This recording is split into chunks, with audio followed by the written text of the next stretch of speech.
I bent down to pick up a cigarette, but from under the window, just a habit I picked up working construction, cleaning up the little messes no one else noticed. Funny how life works, you bend down for trash, and end up picking up the truth instead. Her voice drifted through the open window, low and vicious, like someone confessing to a priest they didn't believe in. "I can't wait to finally be done with him," she said, laughing. "The lawsuit's ready. I'll take half his business, half his money, and maybe he can keep the dog if he's lucky." I froze, not out of fear, not even out of sadness, but out of the sheer stupidity of it. I wasn't perfect, sure, never claimed to be. But hearing the woman who once cried in my arms over a burnt Thanksgiving turkey now strategizing my financial funeral like a CEO planning a hostile takeover, it hit different. I stood up slowly, brushed the dirt off my jeans, and leaned toward the window just enough for my voice to carry in, clear and sharp. "Who's got something to take from me?" Silence, the kind that cuts the air into pieces. Then a shuffle, maybe a knocked-over glass, then her voice, no longer soft, no longer fake, just raw and mean. "You're a bitter, small man, Russell. Always have been." I could almost hear the color draining from her face, the shift from sly schemer to cornered animal. She wasn't playing nice anymore. She realized she was caught mid-scheme, pants around her ankles, and now the mask was slipping fast. She started piling it on, the greatest hits of every passive-aggressive argument we'd ever had, how I never aimed high enough, how I was content being average, how I wouldn't know ambition if it hit me with a 2x4. She didn't know I'd already seen the emails, already seen the plans, the urgent divorce strategy bullet points her lawyer had drawn up with her blessing. Already secured what mattered. I didn't say another word through that window, didn't need to. I just stood there for a few seconds, let the silence eat her alive, then walked around the house like I hadn't heard a thing. Like I was still the fool she thought I was. But inside? Oh, inside was a different story. Inside, the game had just flipped, and she didn't even know it yet. If you are interested in the continuation, like this video and I would be grateful for your comments. New stories are published here every day. I didn't go inside right away. I stood on the porch, keys in hand, letting her stew on the other side of that window, let her wonder what I heard, how much I knew. Then, casual as anything, I stepped inside, wiped my boots on the mat like a man coming home after a long day, not like a man who just caught his wife plotting to rob him blind. She was in the kitchen, pretending to scroll on her phone, pretending not to have just declared financial war. She glanced up, forced a smile that didn't touch her eyes, and said, "Hey, babe. Rough day?" I smiled back, slow and easy. "Not anymore." I dropped my keys in the bowl by the door and walked past her like she was invisible, like she didn't matter, because after what I heard, she didn't. That night, she tried to be sweet, cooking her special lasagna, the one she only broke out when she wanted something. She laughed a little too loud at the TV, draped herself a little too close to me on the couch. I played my part, polite, distant, not giving her an inch. She thought she could fix it with a batch of reheated charm. She thought wrong. When she finally went to bed early, claiming a headache, I stayed up. Not drinking, not sulking, not brooding. Planning. Calculating. Making a mental checklist longer than her Amazon wishlist. Bank accounts, locked. Business assets, protected. Property titles, secured. I'd been ready for this for months without even knowing it. Funny how a man's instincts start whispering long before the mind catches up. I opened my laptop, logged into the company servers, and finished moving the last batch of contracts into my name only, legal, airtight, signed off 3 weeks ago when I sensed she was getting distant. She thought she was walking into a slaughterhouse with me tied to the post. She didn't know I was the one sharpening the knives. Around midnight, I walked quietly into the bedroom. She was sprawled out on her side of the bed, sleeping like the world owed her peace. I stared for a long second, memorizing the sight, because this was the last time she'd ever sleep easy thinking I was the idiot she could betray and bleed dry. I lay down on top of the covers, fully dressed, boots and all. I wasn't staying. Just waiting. Waiting for her next move so I could checkmate her with the pieces she thought she was moving against me. By sunrise, the game would be mine. And she wouldn't even realize she was losing until the ground opened up under her feet.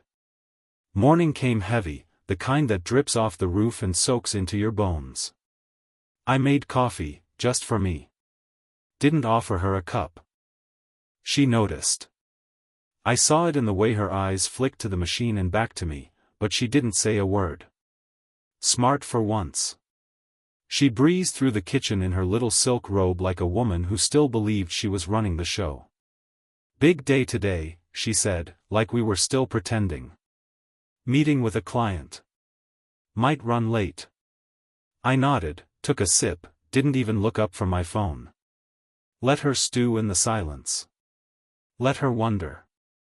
The door slammed behind her a little harder than usual, maybe frustration, maybe nerves. I didn't care. 15 minutes after she pulled out of the driveway, I called my attorney. Mark answered on the second ring. Is it time? He asked. I smiled into my coffee. It's time. Mark already had the papers drawn up: divorce filing, restraining order to freeze joint accounts, emergency injunction to protect business assets. All signed, all waiting, all triggered by one call. While she was off playing the poor victim in her little soap opera version of reality, I was flipping the script she didn't even know existed. Mark filed everything that morning. By noon, her access to our shared accounts was revoked. Her credit card? Declined. Her business claims? Suspended under review. Her name? Nowhere on anything that mattered. I spent the rest of the day packing. Not my stuff. Just the essentials, tools, personal files, the few things that actually belonged to me and not to the paper castle she thought she built. I left the expensive furniture. Left the big TV. Left the fancy wine glasses she bragged about to her friends. Let her keep the props from the fantasy life she built on my back. Around 5, her car rolled into the driveway. I watched from the upstairs window, arms crossed, coffee gone cold in my hand. She stepped out, high heels clicking, handbag swinging, all smiles and fake sunshine. She thought she was walking back into the same house, the same marriage, the same man who would take her back with a little fake crying and a few sweet lies. I met her at the door. No welcome home kiss. No soft words. Just a folded envelope in my hand. She blinked, thrown off. What's this? She asked, fake confused. Your future, I said, handing it to her. She opened it right there on the porch. I watched her face shift, first confusion, then dawning horror, then the anger that always followed when things didn't go her way. You're serious? She hissed. I nodded once. Dead serious. She shoved the papers back at me, face twisted. You can't do this. You have no right. I just smiled, slow and cruel. You had a lot of plans for me, didn't you? Too bad you forgot who you were dealing with. She started yelling then, wild and messy, throwing every insult she could scrape together. Coward. Failure. Loser. She reached back years for old fights, old wounds, like piling garbage on a burning house was going to put the fire out. I didn't say a word. Just stood there, arms folded, watching her finally show the ugly truth she used to hide behind fake smiles and crocodile tears. And when she finally ran out of steam, when the tears she tried to summon wouldn't come, when she realized screaming wasn't going to move me an inch, she did the one thing I'd been waiting for. She begged. Soft voice. Trembling hands. Russ, please. We can fix this. I shook my head slowly. You already did. You fixed it the moment you showed me who you really are. I turned, walked inside, and closed the door behind me. Let her scream on the porch for the neighbors. Let her show them the circus act she'd been hiding behind pearls and polite smiles. I poured myself another cup of coffee, black and strong, and leaned against the kitchen counter. The house was quiet. Peaceful. Hollow, sure. But sometimes you have to clear the rot before you rebuild. And me? I was just getting started. The first message came an hour later, a simple text, "We need to talk." I didn't answer. 5 minutes after that, the second one, "I didn't mean what I said, please pick up." I let it sit on the screen until it faded to black. Around midnight, she tried calling 4 times back to back, probably standing outside in the cold, probably thinking if she could just cry enough, if she could just sound broken enough, I'd fold the way I used to. She was still working off the old playbook, the one where Russell took the blame for everything wrong, the one where Russell said sorry just to keep the peace, even when he didn't cause the war. I turned my phone off, tossed it on the kitchen counter, and went to bed, slept like a stone for the first time in years. Next morning, I woke up, made eggs, bacon, toast, and ate at the table in complete silence, no fake smiles, no tiptoeing around cold moods, no wondering if today was going to be one of her bad days. Freedom tasted better than the food. I checked my phone out of curiosity after breakfast. It was full, 17 missed calls, 23 text messages, a few emails too. The tone shifted fast, from sweet, to accusing, to downright desperate. She was unraveling in real time, and I was watching it like a man watching a storm tear through a house he'd already moved out of. One of the texts caught my eye, "I'll make it right, just tell me what you want." That one made me laugh. What I wanted was simple, I wanted her gone, and I wanted my life back, and one of those things was already halfway done. Around noon, Mark, my lawyer, called. "She got served," he said with a chuckle. "Tried to sweet-talk the process server, can you believe it?" I could. I told him thanks and went back to work, had a few orders to finish, some cabinets for a client, solid oak, handcrafted, beautiful and sturdy, kind of thing that lasts decades, not like marriages built on lies and Instagram dreams. Around 2 o'clock, I heard the knock. I knew who it was without even looking. I opened the door just enough to block the frame, stood there with my arms crossed. She stood on the porch, makeup smeared, hair messy like she'd been pulling at it all night. "Russ," she said, voice small, "please, can we just talk inside?" I leaned on the doorframe, calm as a still lake. "Talk's done," I said. "Now it's paperwork." She blinked fast, like she couldn't process that someone wasn't bending to her tears anymore. "You don't have to do this," she said, voice cracking, "we can fix it." I tilted my head slow, like I was studying an animal caught in a trap of its own making. "Fix what?" I asked. "The marriage you were planning to burn down for a paycheck? The life you thought you could gut for a beach house and a leased SUV?" Her mouth opened, but nothing came out. I smiled, thin and sharp. "You wanted a war. Now you've got one." Then I closed the door. Let her stand there. Let the cold bite into her skin the way betrayal had bitten into my bones. I spent the rest of the day doing what I always did, working, building, moving forward. By sundown, she was gone, her car gone from the driveway, no note, no text, nothing but the faint smell of her perfume still clinging to the doorframe like a ghost that hadn't figured out it was dead yet. I slept well again that night. And for the first time in a long time, when I looked in the mirror the next morning, I recognized the man staring back at me. Court was set for Friday morning, 9 a.m. sharp. She thought it would be the beginning of her grand show, the tearful betrayed wife routine, the speech about how she sacrificed so much to support my small dreams, how she deserved half of everything because she built this life too. She was banking on sympathy, banking on the judge seeing me as just another stubborn small-town man who didn't appreciate what he had. She walked into that courthouse like she was walking a red carpet, heels clicking, bag swinging, hair curled just enough to look effortless. She wore muted colors, soft pastels, clutching a tissue in one hand even though there wasn't a tear in sight. I sat there already waiting, calm, suit clean, face unreadable.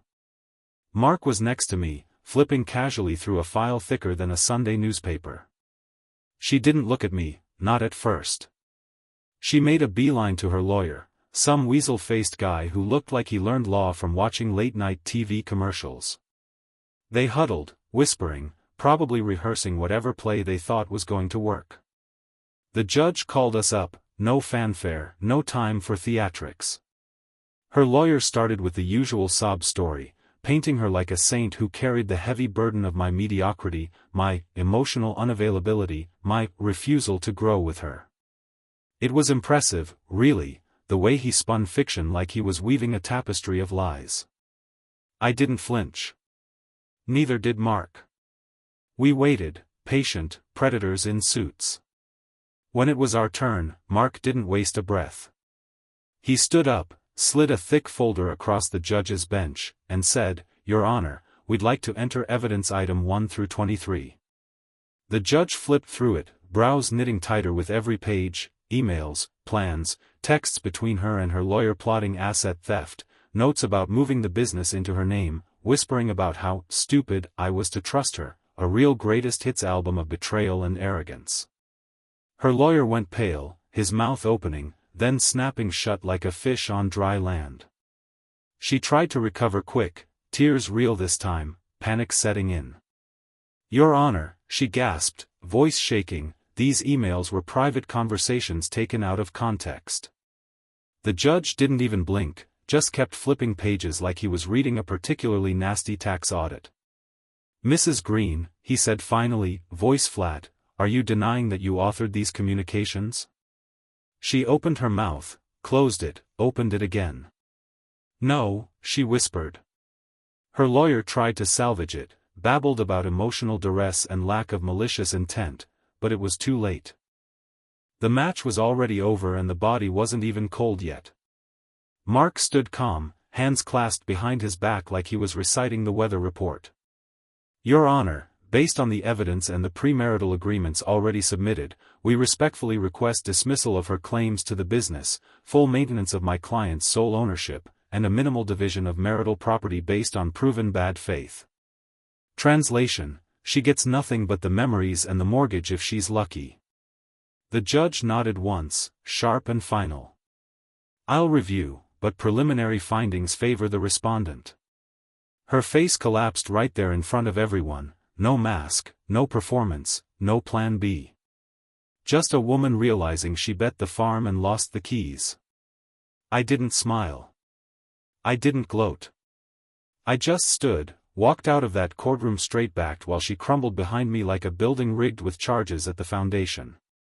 Outside, Mark clapped me on the shoulder. "Told you," he said, grinning. I just nodded, watching the sky clear over the courthouse like it knew justice had been served.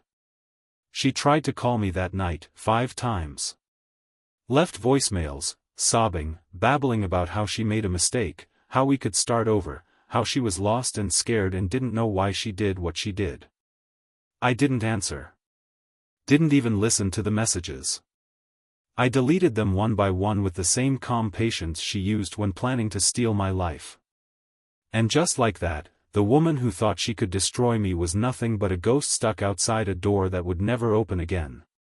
2 days after court, she showed up at my shop, not even a text, not a warning, just waltzed in like she still had a right to be there, like the wreckage she left behind hadn't even registered in her head.